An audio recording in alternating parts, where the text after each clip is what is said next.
মোৰ দৃষ্টিত যে যি এটা দিনৰ আমি কল্পনা কৰিছিলোঁ, ৰাজনীতি কৰিব আহোঁতে এটা কল্পনা আছিল যে অসমক এনেকৈ ধৰণে চাব বিচাৰোঁ, সেই দিনটোৰ আজি আমি থিয় হৈছোঁ। ইয়াৰ পৰা এতিয়া আমি ভৱিষ্যত চাব পাৰোঁ। আন্দোলন, হত্যা, তেজৰ ফাকু খেলা অসম এখনৰ পৰিৱৰ্তন, উজ্জ্বল ভৱিষ্যতৰ অসম এখন আজি আমি থিয় কৰাব পাৰিছোঁ। ইয়াৰ পৰা অসমৰ ৰাইজ আৰু যুৱ শক্তি আগুৱাই লৈ যাব লাগিব।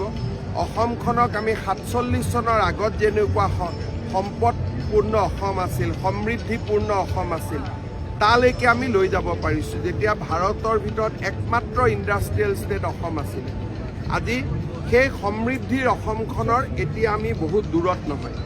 ইয়াৰ পৰা যদি আমি একেলগে কাম কৰোঁ, বহুত হ'ব। এই বছৰটোত আমাৰ বহুতকেইটা কাম হ'ব। জাগিৰোডত ছেমি কণ্ডাক্টৰে প্ৰডাকশ্যন কৰিব। 1700 ছোৱালী বেংগলোৰত ট্ৰেইনিং লৈ আছে, অসমীয়া ছোৱালী। তেওঁলোক উভতি আহিব, তেওঁলোকে চিপছ বনাব। এই বছৰত প্ৰথমবাৰৰ বাবে পেপচিৰ আলুৱে অসমত চিপছ হ'বগৈ।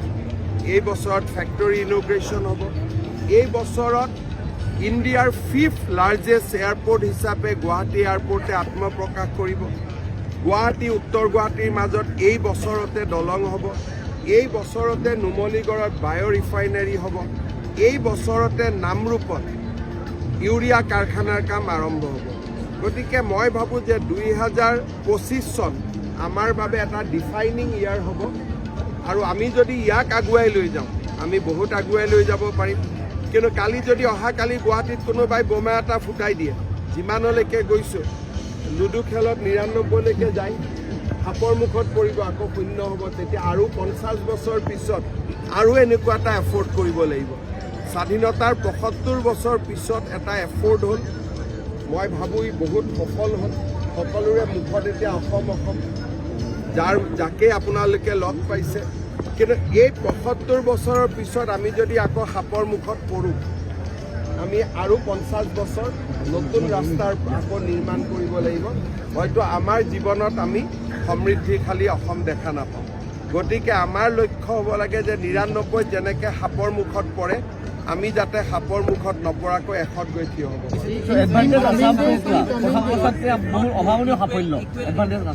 চাওক, মই আগৰ পৰাই জানো যে সকলো আহিব, সকলোৱে কৰিব বিচাৰিব।